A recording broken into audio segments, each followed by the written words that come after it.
Hello, a very good afternoon and welcome to the News International edition on this 20th day of April 2023. We are coming to you live from our Vision Group headquarters here in Kampala, Uganda. I'm Emma Akwero. Let's start off with an update on the crisis in Sudan, where residents of Port Sudan say that the situation in the Red Sea city is safe and hope for a fast resolution to the fighting between the Sudanese army and the Rapid Support Forces. We ask God that Khartoum will be safe and back to stability in the near future, says vendor Salah Omar Ibrahim, hoping that peace and goodwill will prevail in Sudan. Residents fled from Sudan's capital, where witnesses reported bodies in the streets, and embassies said more than 270 civilians had been killed in battles between the army and paramilitaries by Thursday, with no end in sight. The Rapid Support Forces paramilitaries said they would fully commit to a complete ceasefire for 24 hours, as did the army. But gunfire continued in Khartoum for the appointed time and into Wednesday night, according to witnesses. It was the second day in a row a proposed humanitarian ceasefire failed to take hold. The situation, however, contradicts what some of the residents who claim it's safe have to say. Sanit Musa Hamid, a Port Sudan resident, says the current situation in the city is safe. The current situation in the city of Port Sudan is safe, and the Sudanese army has taken over the Rapid Support Forces. Security is back in all of the Red Sea state, and the Sudanese people are safe. Other evacuation plans have been difficult to orchestrate, as foreign diplomats have been attacked and UN received reports of sexual violence against aid workers. Movement is back and the market is fully open. Citizens can shop until 1 o'clock in the morning. We hope that peace and good will prevail in Sudan. The Sudanese army said that 177 Egyptian soldiers who had been captured by the RSF in the northern city of Meroe have evacuated Wednesday back to Egypt, a close ally of the military establishment, on 4 Egyptian military transport planes. Heavy gunfire resounded and deafening explosions rattled buildings in Khartoum, a city of 5 million people, as thick black smoke rose from buildings around the army headquarters. We ask God that Khartoum will be safe and back to stability in the near future. We hope that the army and the Rapid Support Forces can reach an agreement so that Sudan can become stable and so good can prevail in all the country, God willing. UN Secretary General Antonio Guterres announced he would meet Thursday with the heads of the African Union, the Arab League and Regional Bloc, the Intergovernmental Authority on Development, his spokesperson told reporters. The violence erupted on Saturday between forces of the two generals who seized power in the 2021 coup, Army Chief Abdel Fattah al-Burhan and his deputy Mohamed Hamdan Daglo, who commands the RSF. It followed a bitter dispute between them over the planned integration of the RSF into the regular army, a key condition for a final deal aimed at restoring Sudan's democratic transition.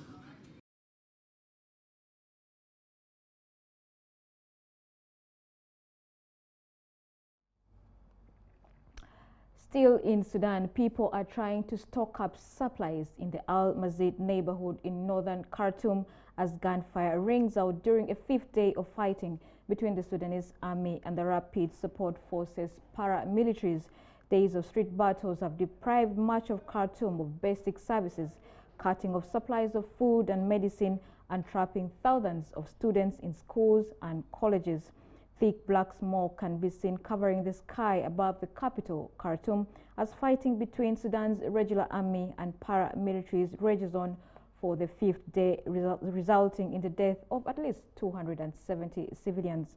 Gunfire echoed across the capital on Tuesday, accompanied by an almost continuous sound of warplanes and explosions.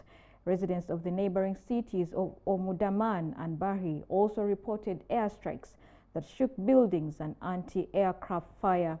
Witnesses described heavy fighting in other parts of Sudan. Hospitals have been caught in the crossfire as warring factions fight for control of the capital. Almost all international humanitarian operations have been suspended amidst attacks on facilities run by the UN and others. Warehouses and offices have been looted or caught in the crossfire And in Khartoum, aid workers were not able to access stores to deliver vital medical supplies to hospitals.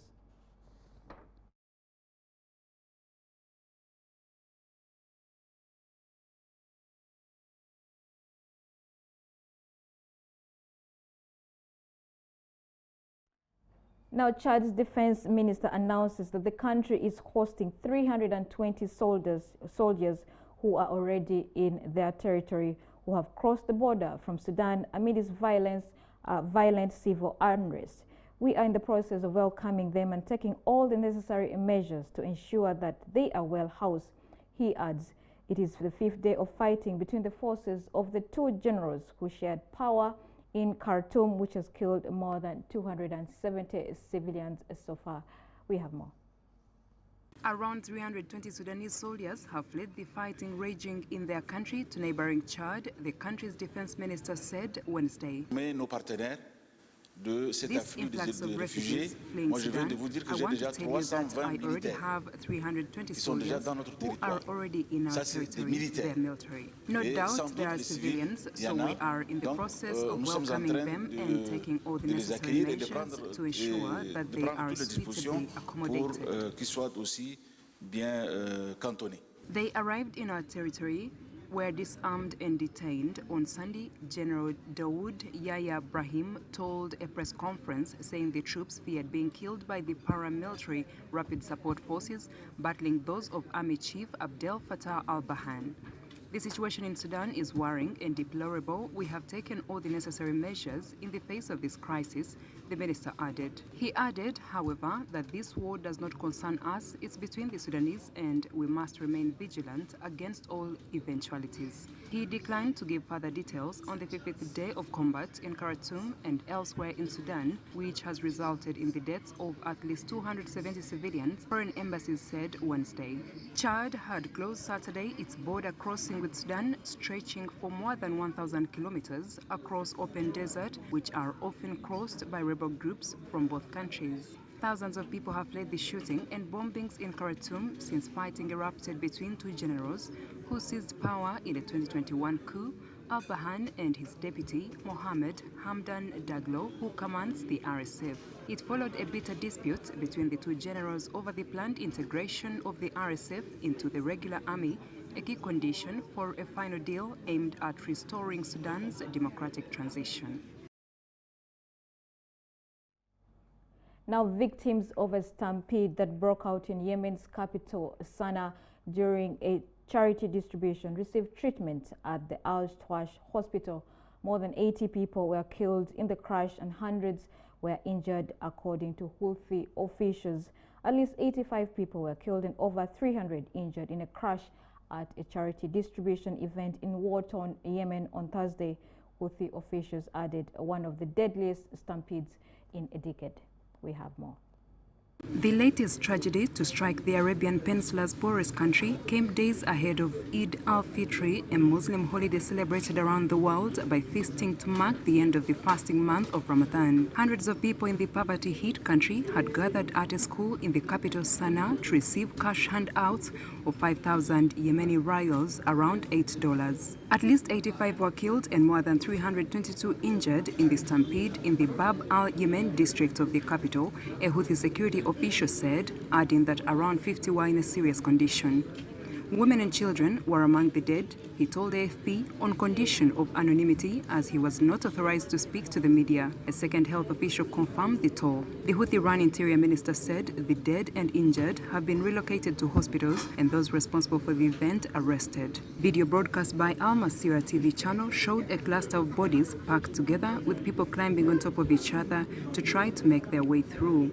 More than 8 years of civil war in Yemen has unleashed what the United Nations describes as one of the world's worst humanitarian tragedies. The conflict began in 2014 when Iran-backed Houthi rebels seized Sana'a, prompting a Saudi-led coalition to intervene the following year to prop up the internationally recognized government.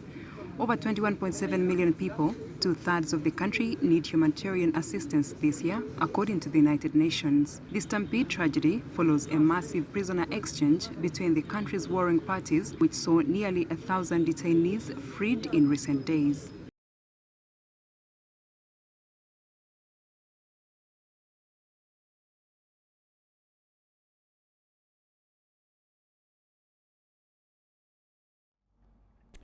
Let's take a break. We'll return shortly with more international news. Please stay with us.